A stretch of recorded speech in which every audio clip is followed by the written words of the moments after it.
Come on in, lift the lid, take a seat, and experience The Boys Room.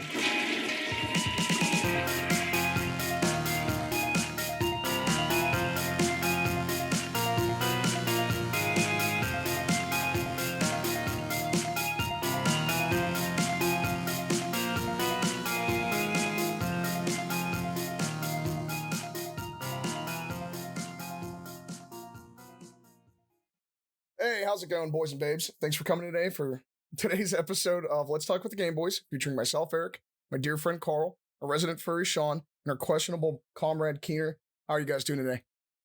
We're Doing pretty spicy, my dudes. Yeah. How about let's do a little introduction because nobody knows who the fuck we are, except for the 5 people that we know who are gonna watch this. Hi, Mom.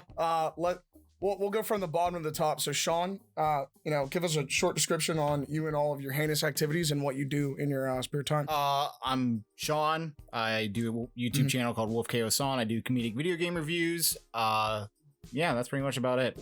And I do. That's the pinnacle of your introduction. Was that? Yeah. You're welcome.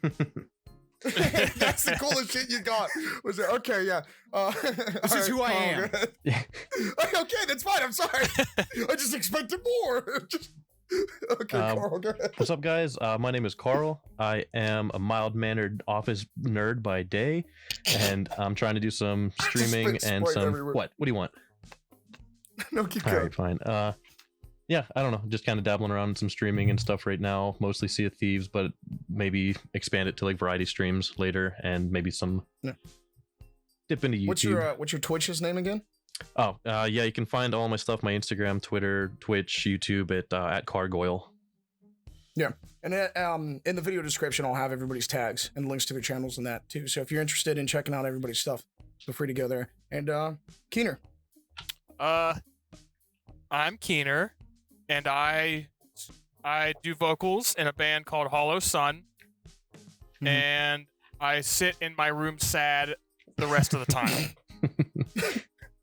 Yeah, that's still better than mine. I just forgot to start the timer. That's a perfect segue to our topic for today. Yeah. Is a human construct. Yeah, listen. On our second episode, when we have Neil deGrasse Tyson on here to describe time, everything will be clear. We're just gonna talk about tits when he's on here. I'm Eric. I live in my mother's basement. That's about it. I don't have anything notable. I'm not working on anything cool. But maybe one day we'll see. Maybe like street performer. One can hope. Don't sell yourself short, man. You got an army of 12 bloodthirsty trained cats. Yeah. And no, 13. 13. Ooh. The unlucky number. Yeah, dude. Yeah. And they all speak Mandarin. So, to push that communist agenda in my household. Yeah. Meow. Yeah. Meow. Meow. Wow. Meow. Okay. I'll do a short description of what the Game Boys is real quick. I didn't put this in here, but I might as well mention it. What the Game Boys is it's a little community of us as good buds. We're all close friends. We've known each other for a while. Since when? We all work. I don't fucking remember when I met you. Sean, shut up and let me finish my fucking thing. Timestamp it. Yeah. Okay, back when I met Sean in 2013, and he was taking his shirt off every 5 fucking minutes.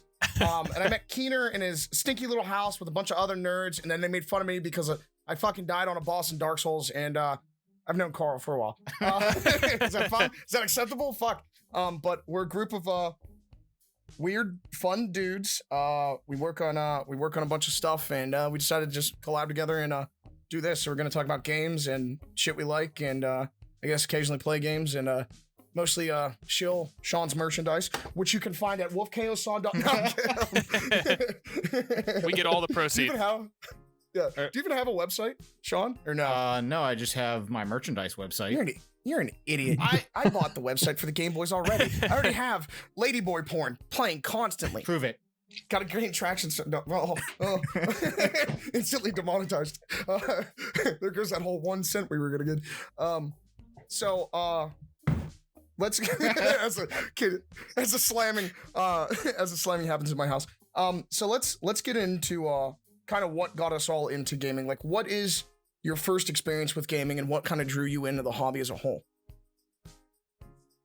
Who won? Maybe I'll pick some. Carl, you go first. All right. So I guess my earliest memories of like a gaming console would be I used my mom's NES, like whenever she was growing up, and I remember just playing Super Mario Brothers and Duck Hunt, and that was pretty much the only game we had. Was just that combo copy of Mario Brothers. Mario Brothers all you Duck need. Hunt.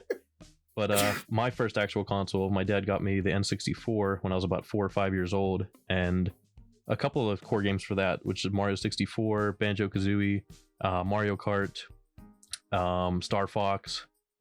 And I'd say out of all of those, I really did enjoy Star Fox, but I'd say the one that I spent the most of the time in was Mario 64. And I don't know, that was just like one of my first major experiences in gaming where I don't know if I really even played the game too much. It's just I explored the surroundings and stuff more so. Like I enjoyed doing that. I would get lost in just running around the environments and just doing dumb shit instead of actually collecting the stars or doing anything pertaining to the main What story. was your first chance to emulate what it was like to be a fat Italian? I mean, what kind of I kid was wouldn't too want to do fit that? then, dude. I was always outside and running, and I needed to fulfill my true destiny of being a fat Dude, you were mustache jacked, man. dude. You needed the Yeah. thickness. Born with a six pack, dude. Yeah. Yeah, Carl was like Hercules when he was born, dude. I remember somebody showing me photos of him as a kid just lifting boulders for no reason at all. And the mullet. Now he just yeah, and a mullet. What about you, Sean? What is your defining gaming moment, or what got you into it as a whole? And don't say hentai. Well, crap. Now I gotta redo everything. But no, originally, like, I grew up on gaming in general. Yeah. But so the first real stuff that I remember is playing Kirby on the NES with my grandma Rita, and Donkey Kong Country with my other grandma. And, you know, I play a lot with them, but the first actual, like Carl, the first actual console I got was a Nintendo 64. And what really got me into gaming, as this comes as a surprise to no one, is Banjo-Kazooie. Because Yeah. I absolutely... Here we go. Yeah. I love the exploration of that game. I like the character design. I like how there's so much personality in anything and everything. Like, even the things, even the notes you pick up, they have... It just brim to the core with love, and I don't know. It's just, I'm gonna be all sappy about it. I don't care, because I fucking love that game. Yeah. Well, I mean, even though I'm not a fan of like platformers, I will say like Rare did a really good job of not only building an interesting world, but their music especially was always really, really good. I mean, Yeah. Donkey Kong Country smacks, bro. Yeah, like David Wise and Grant Kirkhope, like early in the Rare days, like they still make amazing work to this day, but like back then, like, I don't know, it just stuck with you, you know? No, I didn't play them. I'm kidding. Yeah, I have no idea. explicitly said that. I literally said that just minutes before. There's other people in Because here. I'm not a fucking nerd, dude. Yeah, you're right. I'm There's sorry. other people here. What about you, Glenn? I can only imagine what yours is. Well, I grew up with a Nintendo. Yeah. Played a shit ton of like Ninja Turtles. Then we had the Super Nintendo. A Nintendo what? An NES? A Super Nintendo? Just The Nintendo. It was just a box that said Nintendo on it. It was And it's an just Atari. pictures drawn. Yeah. I don't even get to I finish. like the Pong on the Nintendo. I get immediately interrupted. That's my role. I'm the cut-in guy. What Nintendo? The Nintendo. I wanted to say it earlier, but I'm getting home invaded right now. So as I was saying, Dang, okay. Super Nintendo. Turtles. I got the Super Nintendo also. Yeah. But then me and my older sister kind of split off because she got the N64 and I got the PS1. Mhm. And we kind of like played back and forth. But as she, like, we would play Mario Party and everything together as a family all the time. But that's when I really, really got into like all the JRPGs, all your Final Fantasy, and all the weird like Saga Frontier and all the, oh, that's $5, I'll pick it up kind of games. That's how you picked up all those bad habits you have now. Yes. A crippling addiction for Monster Rancher. Oh god, yeah. I need more discs. Yeah, Yeah. Not even that. His like obsession with the Digimon World games, where he was like on this thing where he was trying to obtain this like non-existent Digimon World 3 copy. They were so good. They are. I'll find out one day. Maybe one day we'll play it. We'll see what happens. It was one of those games that I did tell you I was gonna buy it for you, and I could never find it. Digimon World 1 was one of those games where as a kid, it was just too hard because you actually had to raise the things. Yeah, And if you had to didn't be feed them the responsible. right things or train them the right way, it would just turn into that stupid poop Digimon, no matter what. So it was impossible. I have no idea what that game was like after like the first or second area.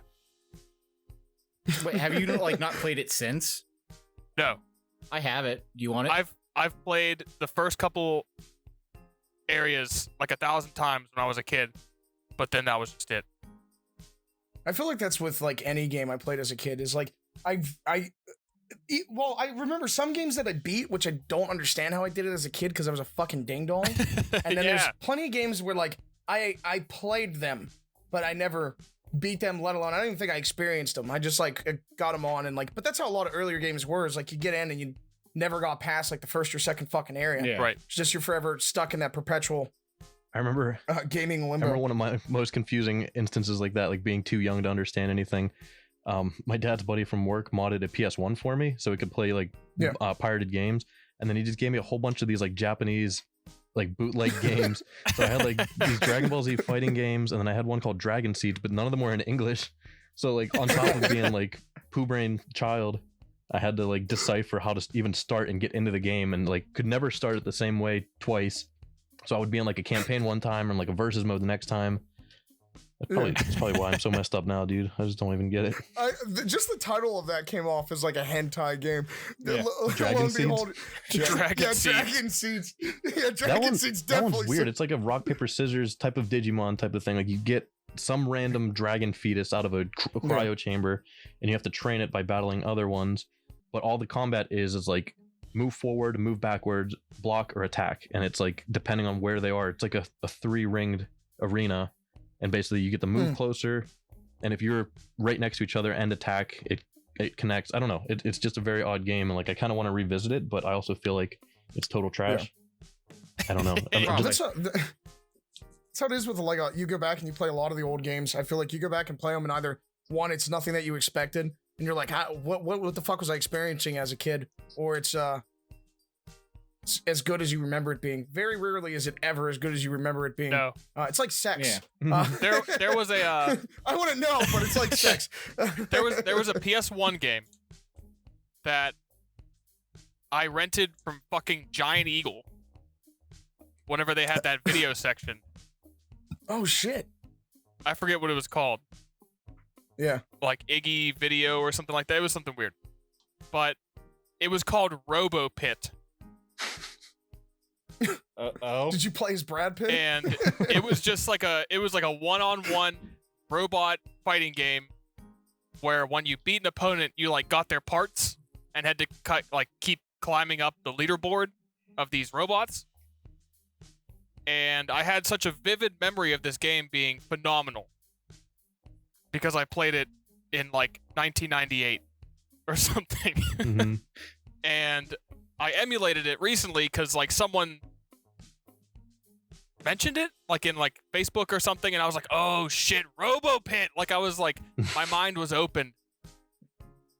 And it's trash. It's the worst game I've ever played in my entire life. Like it's just straight hot garbage. And And you played some garbage too. Yeah. it's bad.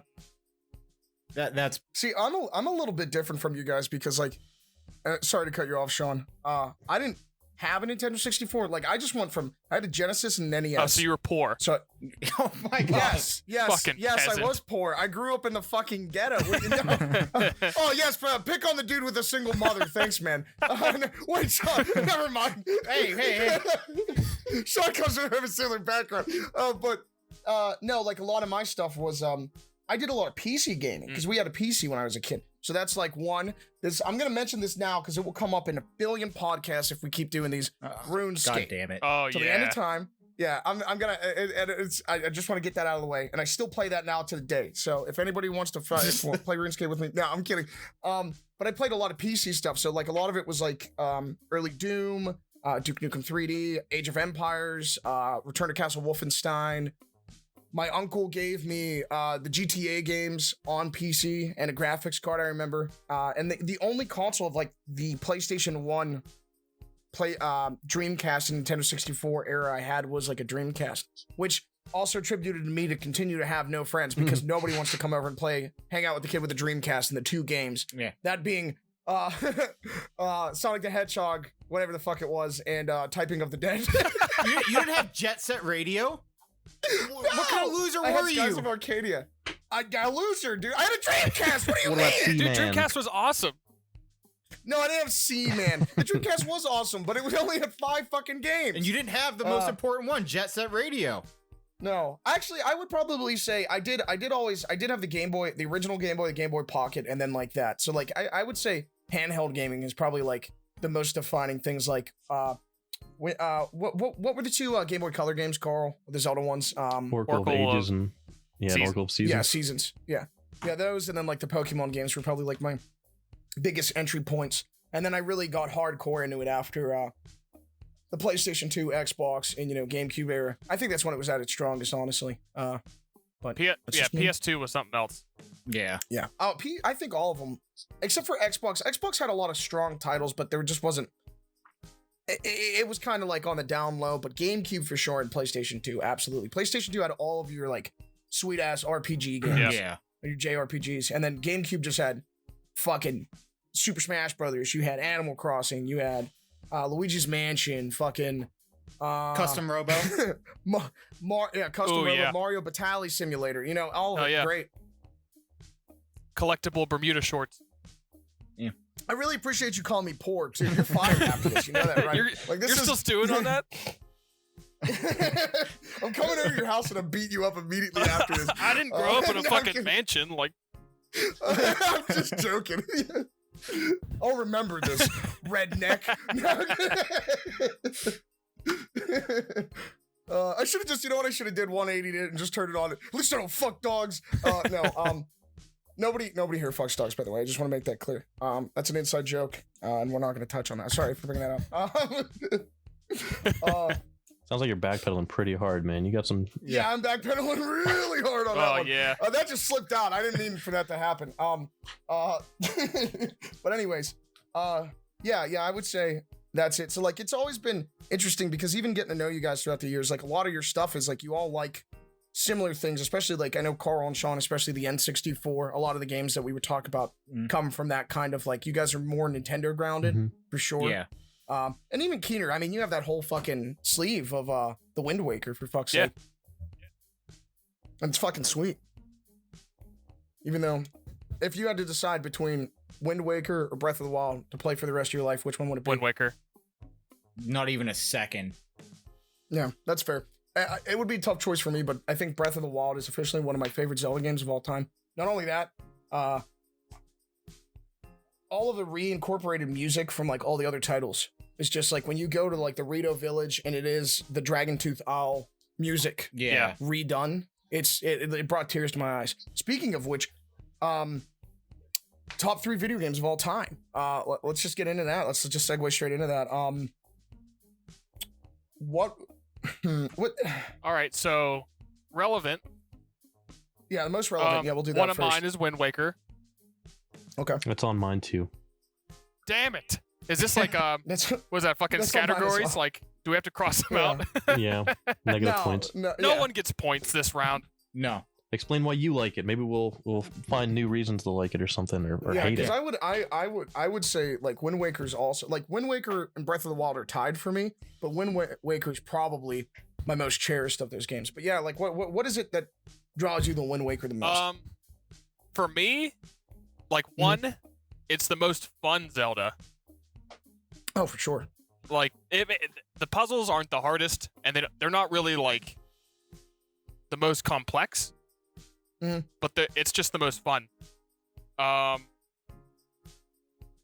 It's probably one of the first games that I can remember that really makes you feel like you can actually explore the world. Mm-hmm. Yeah. Because a lot of games, you know, you get that like open world-y kind of feeling, and by GameCube days, there wasn't really open world. Right. Everything was gates and invisible walls and trees in the background that you can never check out and all that kind of stuff. But Wind Waker, you can see things spawned in the distance that you can actually go and see and what it is, and some stuff actually has stuff hidden in it. Like it's not all just blank, empty landscapes. The music was really good. I liked the art style. A lot of people at the time did not. I remember it being a big controversy. Yeah. I think the art style was excellent. I loved it. That like cell shaded thing. Yeah. And like I gotta agree with you, the sense of adventure. I'll never forget, like even replaying the HD remake, the minute you get on the boat and the great sea themes playing and you're out there and you feel like, and one, I'm gay for pirates and shit like that. So I love going out on the sea and sailing, and it was just like as a kid and even now as an adult, it's like it's like a happy feeling. It's very like warm and comforting, and like you feel like you're going on an adventure. It's the first Zelda game, and like Breath of the Wild I think is similar in that way, but Wind Waker I feel is like the first one that ever made it feel like you're really going on like an adventure and a journey and you're exploring. You can do anything. What about you, Karl? Is it like similar? Yeah, that's exactly what I had in mind too. Just saying that the vast open world, and it feels like it's actually evolving. The more you progress through the story, you get to open more of the map up. The ghost ship is like one thing that really stands out. It's like if you actually dig deep into the world and understand, like, oh, like you listen to the people. I forgot all about the ghost ship. Yeah, like certain time of a certain phase of the moon, a ghost ship will appear and you can get on there, and there's another little secret dungeon in there. And the little trading mission you got to go through to get the fucking deed to the house. Oh yeah. Yep. With the mean ass butler door. Yep. And it's like every island had like a unique feel to it, where it's like it didn't feel like just copy and pasted. Like they were all just very memorable experiences for each one. With I don't know, like I don't, that doesn't really stand out in a lot of other Zeldas. Like I don't think of the characters and everything, or like the little shopkeeper man from Windfall Island and stuff is cool. But yeah, I think really good character development. I think you're absolutely right with that. Is because like a lot of them, like even if I go back and play Ocarina of Time, or I do like Twilight Princess a lot as well, but it's like no, the characters in the world and the people you interact with don't really stick out as much. I also think like introducing not only a sibling but like your grandmother, like an actual family member, right, kind of like benefited that because it made it feel more relatable and more realistic. Right. Yeah, it made him feel less like just just a meat bag that's there to fulfill a prophecy and like an actual person. Some fucking pervert in the woods. Yeah, I never thought of it that way too. That does add a lot of depth to like him leaving, because it's like he's leaving behind his family and stuff. He's not just a lone kid where it's like, well, this is all I have to do is just go out and into the woods and adventure. He's like going to rescue his sister and leaving his grandmother behind. Right. Yeah. It's the hero's journey. Now that makes me think about like how I can't wait to move away from everybody and become a mountain man and eventually die in like a blizzard. Live on a boat and eat ass. I mean, salmon. Salmon's ass. Salmon's ass. What about you, Sean? What would yours be? Like a relevant one would be Skyrim, to be completely honest with you. You're a fucking loser. You're fucking. But why though? I'm curious. Skyrim's a good game. I mean, it's on some real shit. Especially after playing Oblivion recently, Skyrim's pretty fucking good. Yeah, I actually also played Oblivion recently, and I was like, why did I do this? But anyway, so with Skyrim, there's a lot of openness to it, which, you know, no shit. But I like that you can forge your own path, and there's so many different, you know, ways you can take the game. Like whenever I first played it, I was living in Cincinnati. And there were 4 guys living in the house together. So like we'd race home, you know, to go play Skyrim, and whoever got there got to play his character. But like everyone had like a different path. Like I was an archer. Like why didn't you guys only have one console to play Skyrim? The rest have to sit in the corner in the mud pile and watch. Yeah, because we're broke college kids living together. All right. I don't want to watch. I don't want to watch Sean collect cabbages again. That's all Sean does is he gets on and not even that, he just goes around and pets all the dogs in the game for like freaking 2 hours. Just pet this, pet this. Yeah. But just plays as a Khajiit with a barbed dick running around. That's my dream. Sorry, but Sean. anyway, so But like there was so much you can do within that game, and like everything's memorable. If you talk to anybody about Skyrim, you have like 5 stories right then and there, and it's always different degrees. It's like, oh well, I ended up just doing this in like, you know, Winterhold or whatever. There's always a story to a different place from everybody, so it's always like it's more community based to me in that sense. Like I like to hear what other people have done, what other people think of, like say a Jarl or whatever. It's just the community that's within there, you know. Well, even outside of it too, it's really interesting, is because once again I've been binging a lot of fucking Elder Scrolls videos. It's like the one thing that I think was never strong with those kinds of games was the main story, but like you making your own destiny, doing all the side stuff has always been infinitely more interesting. And not only that is like hearing other people's experiences in the game, because like I'll talk to other people and they've had things like I didn't even know was in the game, and I'd have a couple 100 hours into the fucking thing, and I'm like, I didn't even know there's possible. Oh, there's always it's like more. I found out in Dawn Guard, I thought I did everything, and there's like a whole hidden area. I was watching a video, I was like, what the fuck? Like, all right, you know. There's always stuff to learn, you know. Here's a question I have for you. This might be a personal problem with me because I always play as a white character. But no. When you play, typically what kind of character do you pick, and do you go out of your way and try like the Khajiit and the Argonian? Because there's 2 I've never really fucked with. I mean, I always pick Khajiit. So, but I usually go with like a sneak archer tactic. But usually like my second and third playthrough, I'll go like through different things. I like the red guards as well. I always do red guard. Really? Do they I can't remember in Skyrim, do the unique races have like bonuses again? Or did they change it? Okay. They're not like, because Khajiit are good at isn't it barehanded fighting? Sneak, I think, right? Yeah, sneak, and they have like the claws, And then Argonians can like breathe underwater and have some kind of like that's sweet. innate armor buff and stuff like that. Yeah, aren't they like also like immune to poison or whatever? I think so, yeah. It's been a long time. Because I know Bretons are magic based. Right. And then you have the Imperials are like vanilla. They're kind of like basic, I guess, like tank kind of thing. I would say, I guess Nords are like heavy weapons kind of guys, more DPS. Yeah. The elves, I don't remember much of the differences with I think Wood Elf was elves. more about archer. Okay. And then Dark Elf was like Dark Elf was magic as like well, destruction magic. Okay. Yeah, and then High Elf would be like cleric. Just a racist. High elves are just racist. They don't even have like a benefit in game. They're just objectively horrible people. So whenever you play Skyrim, Sean, do you try to just rush it and get to the very end and then worry about endgame stuff, or do you kind of just branch off with each playthrough that you do? I kind of just branch off. Yeah, I'll usually like if I find something interesting to do, I'll just go do it. Because if I have like say like somebody comes up and gives me like, oh, here's this bounty, go do this, I'll go randomly do it because why not? Usually I also like to do no death runs, so like whenever that character dies, I'm done with them. Which oh wow, do you commit? Do you kill him? Do you delete that boy? Oh yeah, that boy's gone. What the hell? So like that's kind of fun to do. Doesn't give a fuck. But like there's so many different things that you can do with that game. So well, do you feel? Go ahead. Do you feel like there's so much that it almost feels like nothing really has an impact at some point? Like I feel like when I play Skyrim, it starts out, I'm having fun, I'm kind of immersed, I'm having like, you know, I'm doing things, but then the same events keep happening infinitely.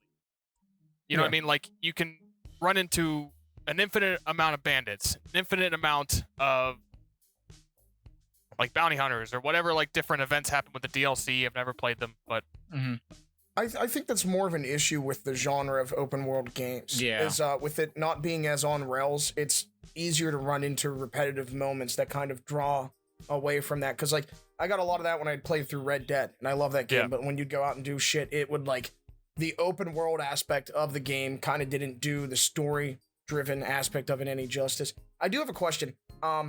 Especially Elder Scrolls or any of the Elder Scrolls games or Skyrim, I mean, have you guys actually beaten the main storyline? Why you gotta bring that up, dude? What? I feel personally attacked. because I fucking haven't. I don't know if anyone has. Yeah, I never beat I'm replaying through Oblivion because I did everything but play the fucking campaign.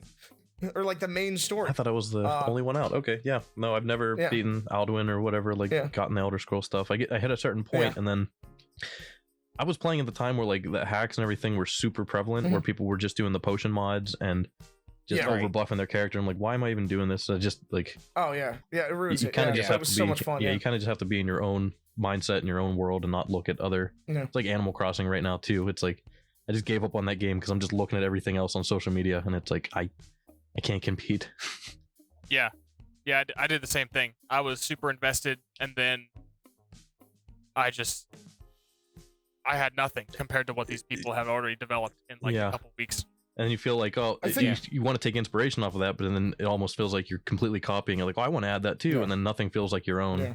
Right. I feel like also what plays into it is because you have so much options, you start to get to a point to where you go off you go off on a turn off the main road, and you get to a point to where like you're so detached from the main concept and the main thing you're originally supposed to be doing that you just never end up getting back to it. Because it's like I'll play through and I'm doing the guilds, and then afterwards it's like I just forgot, or like at that point I'm just disinterested because I feel like I already did all the cool shit. Right. It's like, why go back and finish the game? Because even though the game doesn't end, it's like after you finish the boss, what's the fucking point of keep playing? I can see that. Yeah, because it's not like the Elder Scrolls games definitely do not have a super gripping main plot, No, I would only say Morrowind is probably the only one that does. and it that game has is it fucking has an brutal. awful payoff. Yeah, Mhm. yeah, it does. And then Yeah. I'm only gonna change topic because I don't want us to talk. We could talk about Skyrim for fucking hours. Right. Is there anything else you want to add to that, Sean? Or No, it's just I like how everyone has their own story with it. That's Yeah. the main thing. it is cool. I want to say, even though Wind Waker is on my top list, I want to say my most relevant game is probably Dark Souls. That's the game that resonates the most with me. Over anything that I've ever played. One, it was a thing of like it gave me that old style feel of there was a lot of people unsure of how the game played, and with the fusion of the difficulty, as well as like how there's all these secrets in the world and people are working together, was kind of cool. Yeah. But I just like the overlying idea of like the cycles, how it's like the whole concept of the game is you go on this mission and you either relight the flame or let the Age of Dark happen, but in the end it doesn't really matter. Because it's not about the choice you make at the end, it's about the journey along the way. Because if you don't like the fire, somebody else eventually will come along and like the fire. And they show that in kind of the other games. Plus, also, when I played it at the time, I was being a sand boy because I had gotten dumped. and then I got back with that same bitch. Yeah. Yeah. And then she dumped me again. No, good thing they released a second game. No, but there's but, really nothing like Dark Souls 1. Yeah. Yeah, it's I don't know. I know that it's like it's weird. It was just like it was the time and place that it happened because one of my favorite I got introduced by one of my favorite YouTubers, Northern Line. I remember him watching him do a playthrough. And every game that he plays, no offense to Northern Line, not that I'll ever see this, he always plays it like a dummy at first. And then you're like inspired to want to play this game because you're like, God, here's Northern Line doing dumb shit again. So I picked it up and tried it out, and then like I remember getting halfway through the game, getting confused, stopping, and then I revisited it, and then after like beating it the first time and getting really into it, and then how all the lore is hidden in the world and shit. It's just really cool. Yeah, I love that like a lot of the lore is in like item descriptions and things like that. Yeah. Did Yeah, it's there. It's like not. It's like kind of there if you want to find it. It's not Right. like directly in your face. What are you gonna say, did Karl? any of you guys go into it completely blind, or did everybody kind of have like a notion of like what it was about and like the vastness of it and everything before you started to play it? I didn't know how vast it was. I knew I saw him playing it and it looked cool because it was in that like gothic fantasy setting that I like. Mhm.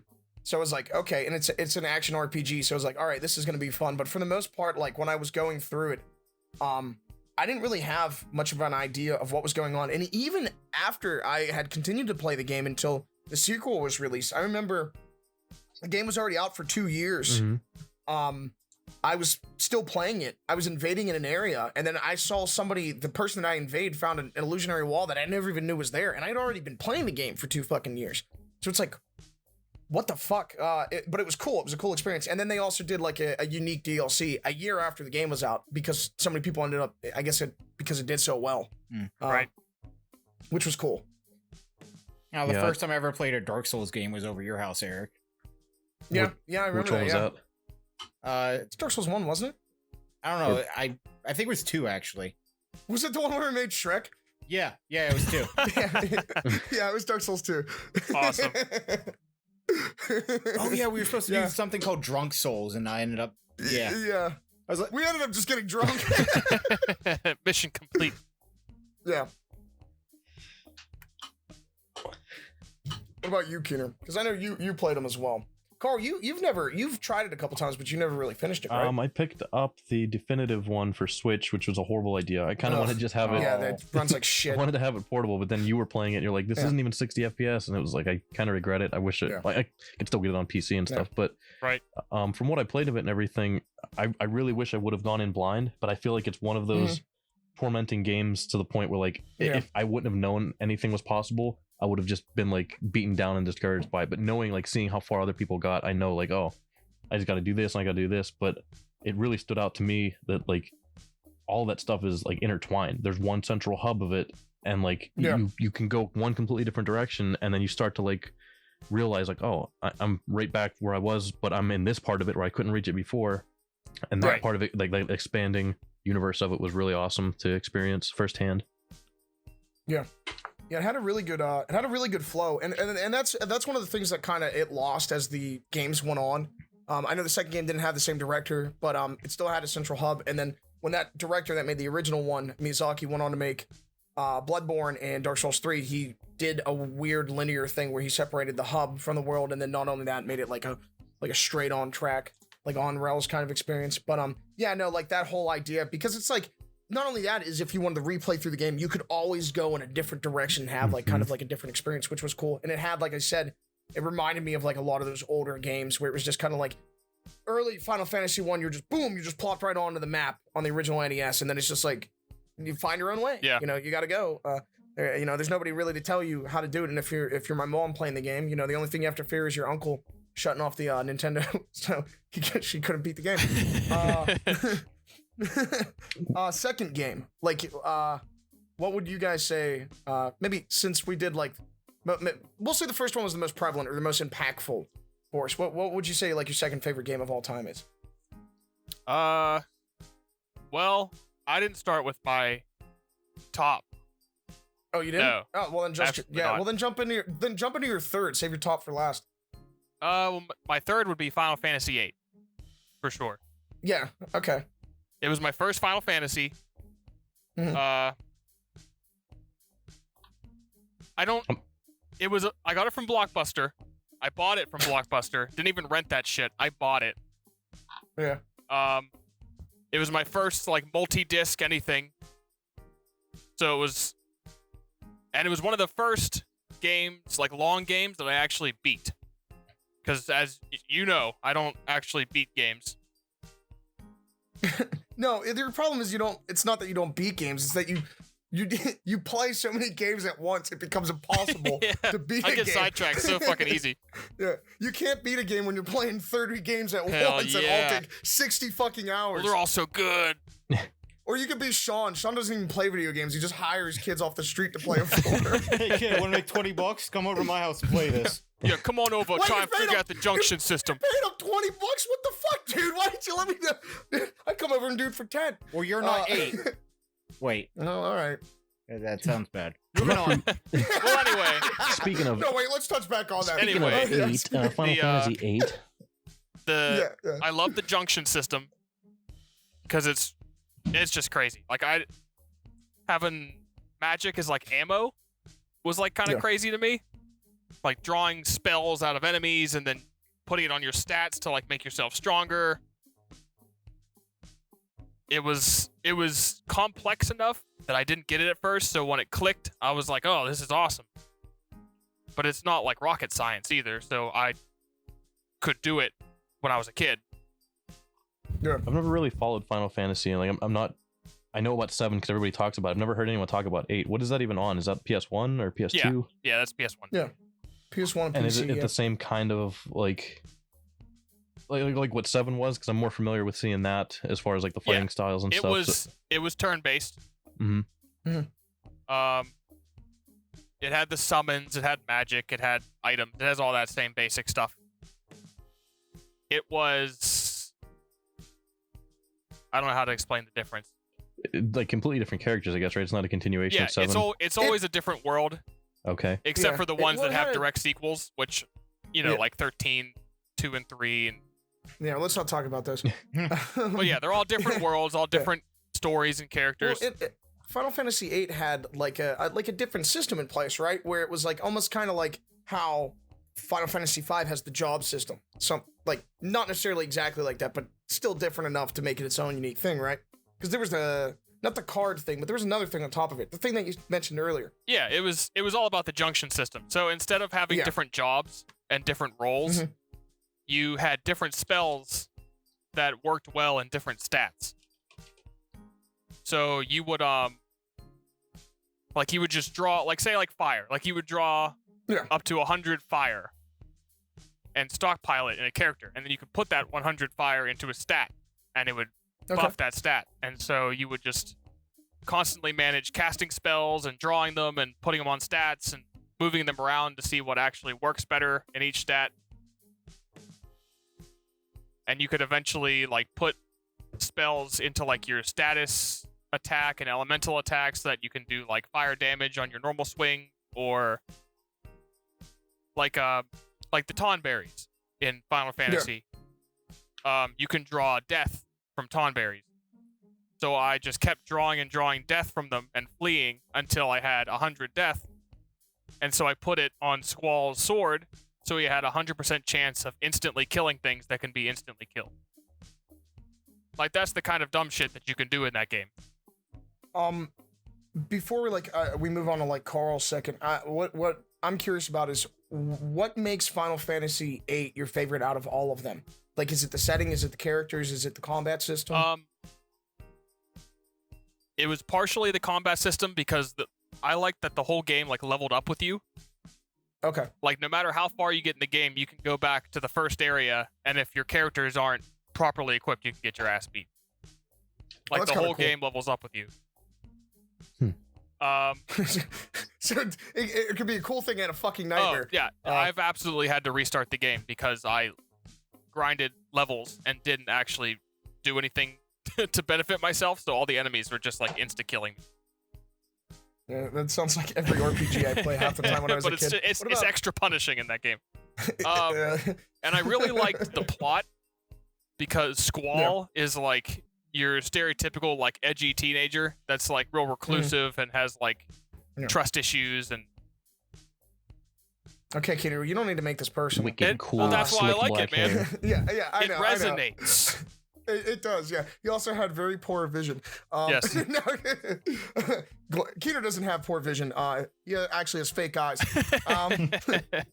Karl, what about you? What's your second favorite game? So yeah, I did say my first with Wind Waker. Okay. I'd say, and I kind of touched on Mario 64 at the very beginning, but I Mhm. guess out of my top 3, my last one would be Halo 3. And I know Okay. it's yeah, it's kind of like not a popular opinion because everybody would go for 2 or something, but 2 was scary, sucks. man. 2 was that game. I was too young to play, and you'd go over to your friend's brother's house, and he would be in there in his boxers, and you'd have to touch his little his Cheeto covered His Duke dog's hanging controller. out. Like, come on in here, Master Chief. And you're like, And no. I just didn't. I don't know. That wasn't my own game. Like it just felt like. Yeah. But with 360 having Halo 3, the story really stood out to me. But I think the Mhm. most like why I put it so high up and everything is like the top 3 games. Is the social aspect of it. It's like the first game Oh, I for ever really sure. played. Yeah, that, like you could play with your friends, but like that's all I really did on that game was like I probably put the most time into custom games with that, and it was like some of the most Oh, memorable same. times. Yeah, some of the most memorable times in gaming that I can remember, and like playing with people that I wouldn't even really socialize with in real life, but it's like that game was so big at the time that like Yeah, like everyone played Halo. yeah, Everyone. Yeah. You bought an Xbox 360 for Halo. Mhm. Yeah, just so Like your Halo friends 3 would still hang out with you. yeah, man. I gotta agree with you, Karl, because like I think I played Halo 3 a few times with you guys. here and there. I know I played with other people, but I will say, hey, I think Halo 3 is like the pinnacle modern online experience because it was the first time you didn't need a computer to play online. You could do it easily with the Xbox because they had a good infrastructure. But like Halo 3 was just so much fucking fun. All the customization you could do and all the fun shit. Yeah, it was just a good time like going on and fucking shit up with your buddies. And 90% of the time, like I remember me and our friend Ryan, we would just play those stupid ass obstacle course like things all the time. We did the same thing in Reach too.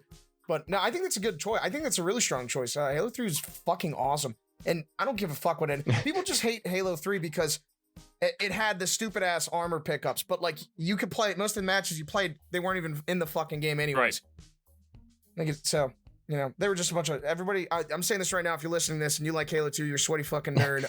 And you just liked it because there was a glitch in the game that was hard to do, and if you could do it, it made you better than other people. So you're a cheater and a fraud. I'm sorry. Continue. Yeah, I don't know what. Really, top 3 least favorite game, Halo 2. No, okay. Quest 64. Shut the fuck up. You're out of here. But yeah, talking about the custom games and everything again, it's like I think that's what really made it stand out. Was that Forge mode too? It's like the first time I've ever had a game where like I'm sure you could have done that with PC gaming and stuff. Like there's probably like custom maps in Doom and like Quake and things, but that was like my first experience with actually physically making a map and having friends play on it. Though the ones I would make were personally like shit, but it was just cool that it was an ever evolving game. That game stood around for a long time just because they just kept like making custom games for that and like even incorporating it into the main game in the main series later with Griffball and things like that. Oh, Griffball. I was going to bring that up. Griffball was awesome. Yeah. Oh, Griffball's that's awesome. What built, that's what, I mean, I want to ask this question because I feel like a lot of the reason why I got into YouTube and gaming content on YouTube was because of primarily Halo 3. And Rooster Teeth. Like the early, Rooster Teeth, early Halo machinimas. So like, was that a deciding factor as well? Did that play any role in like some of your interest, or did you enjoy those kinds of things? I feel like I found those afterwards. It was like I played the game a lot more, and then like looking up little strats and stuff for Halo, I came across Red versus Blue, and then just binged the hell out of those, and then it made the game even more enjoyable because it was like you're playing as one of them. Right. Yeah. Like a supplement. It was the same for me. Sean? Yeah, what about you? So, well, Skyrim. This is Banjo and Kazooie 2. Banjo Kazooie 2 and nuts and bolts. No. So Skyrim isn't my favorite game. That was my third. Just completely take it back. Yeah. But my number 2 game is Halo. No, it's not Halo 2, but it's actually Donkey Kong Country 2. Ironically enough. Is that the one where you play as Diddy? Yeah, you play as Diddy and Dixie Kong, and you're like, fuck. Okay. I just need my desk. Anyway, where you play Diddy and Dixie Kong, and you go like through all the like pirate ships and all that stuff. I just love the aesthetic of it a lot. The soundtrack, the ambiance, it all is so engaging. It's a lot more difficult. I actually think it's the best side-scrolling platformer, to be completely honest with you. They're so like it just is brim with personality, just like every other Rare game in the beginning.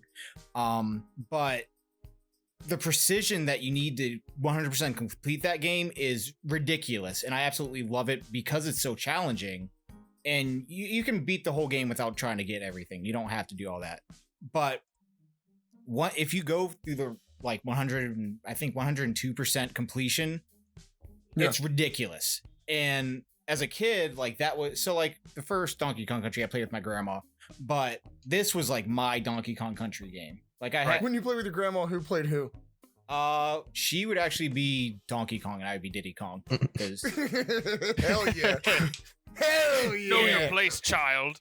Yeah, respect me. Then she just gorillas caves in your chest. That's why I made her make. No, I'm not going to bring that up. That's not yet. Say that for another episode. But I think that was what really made those early platformers great, was that they were beatable, but if you wanted to really master it and like get the nitty gritty, there was a lot to earn. Oh yeah. And I think that was the most engaging part, was just like me saying, because it wasn't for anybody else, it was for me, because once you had that like whole completion on there, like I could show that off to anybody. So like, it wasn't for you. I mean, it was for other people. No, I didn't have friends. It was for him to show off. Yeah. Yeah. It was, now I have a question. for you, Sean, and I know Karl, you also enjoy platformers. For you, Sean, what is the draw to platformers? Because I'm a guy who just personally doesn't give two fucks for him. What is it that you like about like kind of that genre, and especially the games that you like are kind of the defining games of that genre as well. Yeah. So with platforming, I enjoy. There's like a certain skill you do have to have. I mean, that's with any game, but there's like a certain like precision skill that you have to have, and I also enjoy the characters and the worlds that they bring, because you can look at like any of those old platforming games, whether it be Banjo-Kazooie, whether it be 3D or 2D, there's always a world, there's always like a personality to that game specifically that is unlike any other one.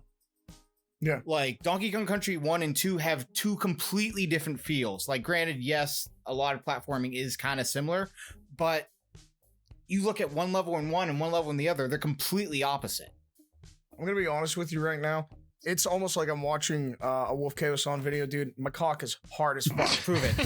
Did you just script that whole thing? You making that shit up? Who's your ghostwriter? Can I hire him? Get out here, Jimmy. No, but that's interesting because, like, yeah, my biggest thing, I don't know. It's not. I prefer 2D over 3D. Mhm. Even though I think 3D are more interesting, if that makes any sense. Yeah. But I never got like the thing for it. I don't know. It's not even that it could be bad. I Yeah, like think. Go ahead, Sean. Okay. So like with the 3D stuff, like there is like a lot of exploration you can do. Like as Karl was talking about with Super Mario 64, there was that with that Banjo-Kazooie, Banjo-Tooie, like that just blew up everything because you could go do whatever. And then Bubsy 3D also ruined gaming platform. Oh my god! Don't bring that Bubsy. up. So what about you, Karl? Because I know you're really into platformers Yeah, too. I was just gonna say I think the reason you might not like them as much is because you and Keener being into RPGs and everything, you're more strategically minded, where you kind of need more substance to a game than just. Well, hold on. I'm sorry to cut you off, but me and Keener are not strategically minded. I am.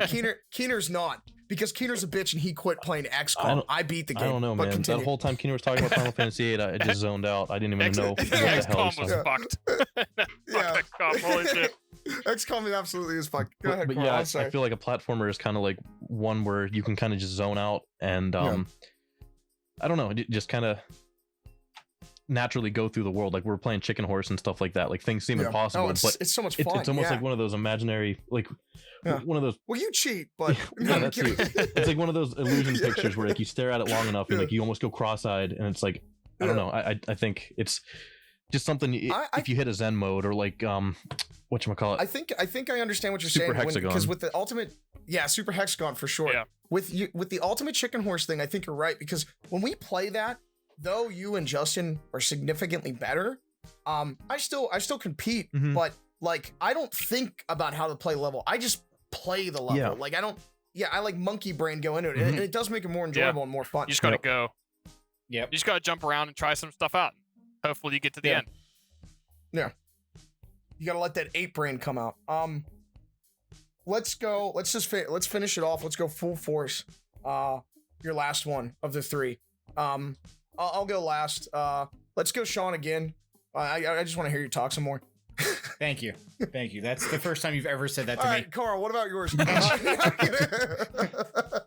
Just kick me with it. So obviously my number one would be Banjo-Kazooie, but I already talked about that. So but there's also one tied for it, which is whatever. Pokemon Gold. No. Okay, I thought you were gonna, when you said whatever, I thought you were gonna say it. I was gonna be like, okay, viewers, if you want to find out what Sean's third favorite game is, yeah, but no, Pokemon Gold. I absolutely loved that as a kid. It still holds up pretty well. Timeless. And like I still remember like certain gym battles within that game. Now, some games have, gotten better and blah, blah, blah. But like, that was my first time not only doing something completely new, but the nostalgia that came with it whenever you got, you were able to go back to Kanto. So like, that was awesome. Yeah. And that was on a freaking Game Boy Color cartridge. Yeah. Like it's ridiculous because like it should and not have been able to do. Did it again. Yeah, they were like, "That's too hard." No, fuck that. Yeah, they were like, "People like that too much." But take out all the Pokemon. But it was so cool because you were on this whole new journey, but then you were able to go back and go do basically what you already did, but as you're older. So like it was not only my first time, being nostalgic for something, but it was the first time I was able to see the growth of myself within a game like that easily. Yeah, and it was nice I because could see it. all the characters on Kanto were like different. Like it was Yeah. like in the Kanto. future. Yeah. Was it set in the future? Like was it like a couple years after? Yeah. Yeah, it was a sequel, yeah. Mhm. Because Red, you do face off against... Because Blue has that gym after you take down Team Rocket. Oh yeah, Yeah. you do fight Red. He has the okay, yeah. Because Blue, he's the one that takes over... Giovanni. Whatever, yeah, Giovanni's gym, yeah. Yeah. So that was awesome. He has a... I And think then that they- really holds a lot more of an impact if you had played the first one beforehand, which we True, were all in that yeah. age group that we did. We played the Mhm. originals. Everyone then- did. Yeah, and then Yeah. coming back to that one, it was a really cool feeling. When Yeah. that's what got me back into Pokemon was when they did the remake for Mhm. Silver and Gold. Oh yeah, Heart 'Cause Gold. I had- Yeah. I stopped after Ruby and Sapphire, but Heart Gold and Soul Silver, it was like, and then I remember we were in high school and everybody was playing it. Everybody's And training, those Poke which is funny Walkers. because, yeah. And what's even funnier is Karl and I went to like a thug as fuck kind of high school, but everybody's still playing Pokemon. So you just see some thug ass like dude you with a got that Poke Mankey, Walker. bro. Yeah. Yeah, he's like, hey, yo, for real, let me get a hand of it. Let me just borrow a Charizard. But what about you, Karl? What's your last one? I went through my top threes, but if I have to go through like a current right now, But what was it? What was the other? well, What was the Super Mario. Was it Mario? Yeah, okay, 64. Mario 64. Yeah, okay. Yeah. But if I had to say another one that's different than that, I'd say Sea of Thieves, almost for the same reason that, like, Yeah. for Wind Waker. Right. That's more It's of like taking Wind Waker, but it's all that.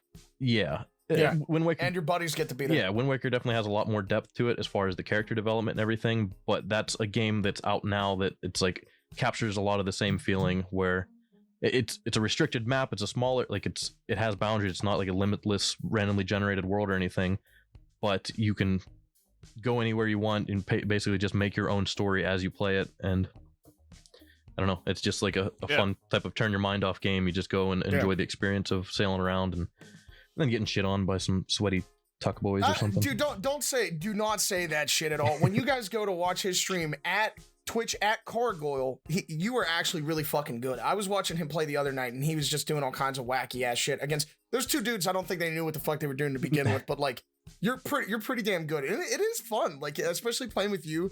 And then when we have some other friends on, like you can just goof off and have a good time. Because I also feel like a lot of people aren't like straight up malicious in that game either. Mhm. Where they are in some other games, so you can actually kind of have go and have fun. Sean, have you ever played that? Because you're a big Rare guy. Oh, You're, yeah. you're really into the shit they make. Yeah, I actually got Sea of Thieves like around the first week it came out. I actually really enjoyed that. I played it like Mhm. a lot in the beginning, Mhm. and then it kind of Yeah. died out for me. But You I sh- heard there's so Yeah. much more to it. Yeah, I was gonna say if you've only played it during the beginning, you should definitely hop back in because it's gonna seem like a completely new game. There's tons It's fucking more stuff. crazy now. It's how it should have been when it first came out, but Yeah, yeah, And I feel like that's just, I don't feel like that's Rare's fault. I feel like that's Microsoft's. Yeah. If it wasn't for Microsoft, the game probably would have been in a better it state. came when it out was at the same released. time the Game Pass was getting launched, and I feel like they had to have something that felt like Right. you Make people get the game yeah, pass. you had to Yeah. stay subscribed to it because they were coming out with monthly updates, and it was like a reason to keep people paying every month for the Game Pass to get a better experience every month. right. What about you, Keener? What's your, did you do all three of yours? Nope. I can't. No, you have one more left. That's right. Yeah, I got the big dog left. What is it? Yeah, I'm not gonna lie, Sean. I was thinking the same thing. I really don't give a fuck either. But I feel like I know what it is. I just want to hear it. I could almost guarantee I don't know. Let's What's a see. guess? I don't want to make. I don't. What in your Uh. mind's eye, what is my number one favorite game? Mario Party 9. It's either fuck. What the hell is it? A Dragon Quest game or it's Meme Run. Oh yeah. Beep, beep, beep. Yeah. I don't think either are right No, though. nope. Yeah. I'm gonna guess Persona 3. Oh, that's a good one. Almost. It's Persona 4. It's Persona 4, baby. Damn it! I don't know why I didn't think of that because I remember you guys playing through all of them whenever I was fucking over your house. You and Derek. I have Shit. never in my entire life been immersed in a game as much as I was Persona You guys 4. played that for like, you were playing that for a while. Yeah, Yeah, like I was because it was there. like, it's a single player game that you play every single day of the game. It's a So dating you're just simulator. like, it's almost like when you get gripped in like the fucking Sims, where like you're only playing because there's constantly something you need to do. In The Sims, all I do is kill them. Yeah, well, when Well, you you need actually to play do The it. Sims. Me and my Yeah, sister used to genocide play a is an lot of The important Sims growing up. But I yeah, used to trap them in it's rooms like and set fireworks off. it's like yeah, there's each dungeon is harder and harder, and you're leveling up and you're doing all that stuff. But then on the outside, you're learning all these characters, and you meet people through the whole game. Like it's not like you meet the whole cast and you're just like blah blah blahing with them. Like it's a constantly evolving plot that keeps expanding and expanding. The soundtrack is unreal.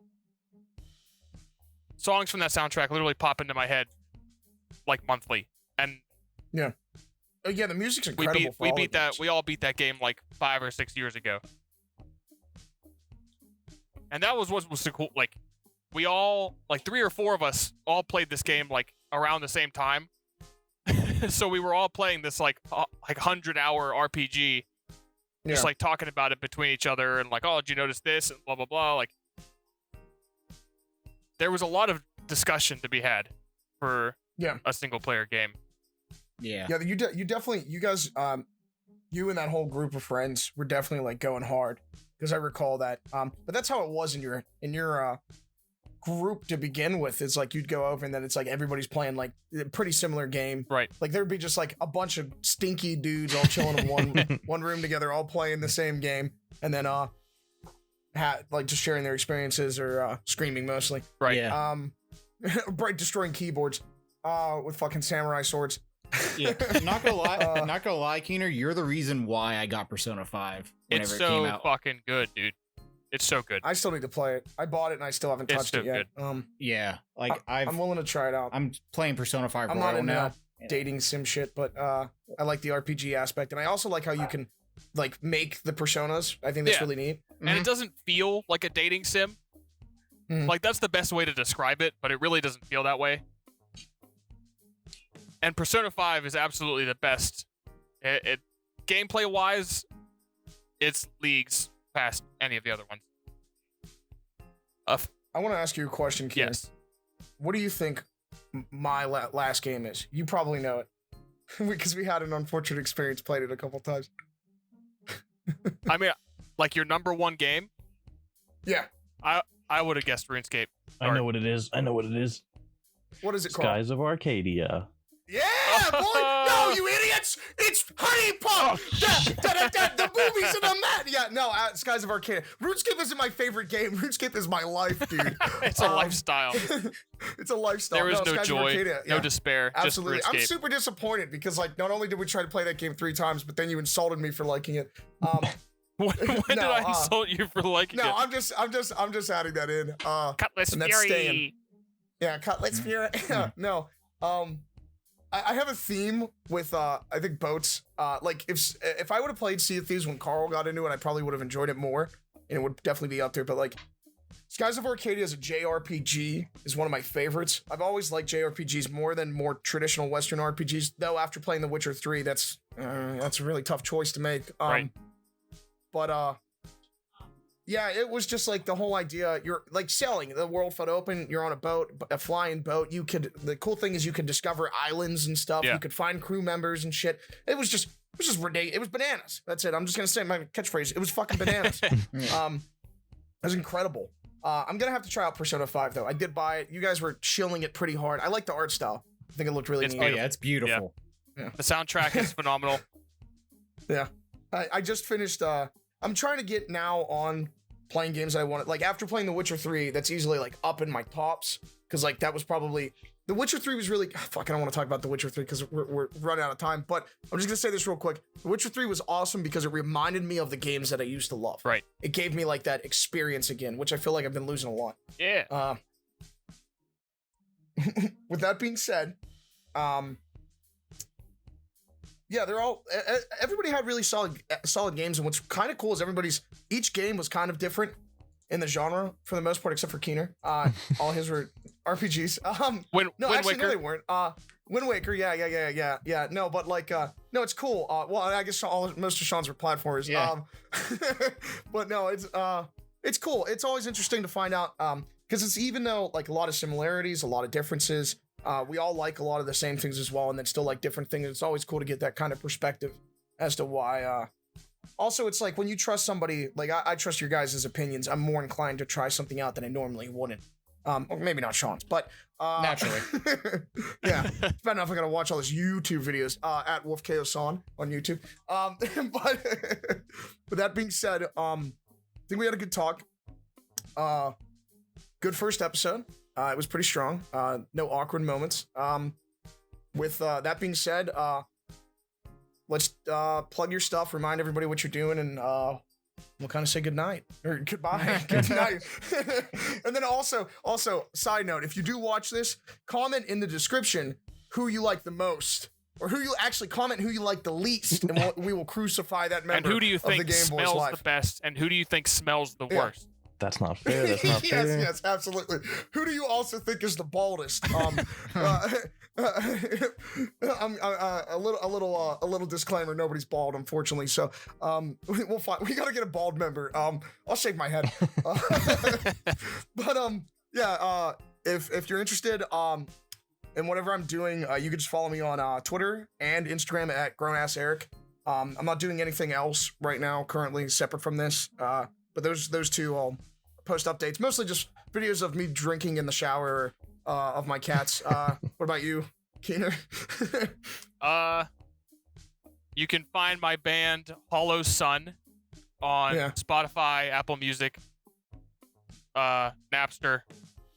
Yeah. When are we gonna get that? Nah, shut the fuck Are we up. talking When are we gonna? about SON? Like you hollowed out your son's Yeah. brain like a jack-o'-lantern? Yeah. How we Yeah. spell this? No, like Yeah. like Empty Star. Oh fuck! Now that you said that, yeah, you should probably. Yeah, it's gonna be in the description. But at Grownass Eric, it's Eric with a C, not a CK, not a K. I want to make that clear, and that is a good point, Karl, to bring up. It's like you just say it, and then people are like, "What the fuck am I supposed to do?" There's this pimp wizard on how's Instagram. somebody supposed to Like, what the spell? fuck? How's somebody supposed to spell WolfKO-san? First of all, where do you even fucking come up What with does that that? even mean? I've had it. What does that even mean? Look, it's something I had. I'm not going into this yet. All right, we'll do a whole episode of just grilling you and your fucking name. But yeah, follow Keener. His band Hollowed Sun. They used to be a band called Whams. They were really fun and super awesome. Now they're not as cool, but we still will make music, and it probably will be really good. And then what's your Twitter and Instagram? I'm Or on do you not want to share that? I'm on Instagram as the Keener Wiener. And I'm on Twitter as Best Keenest.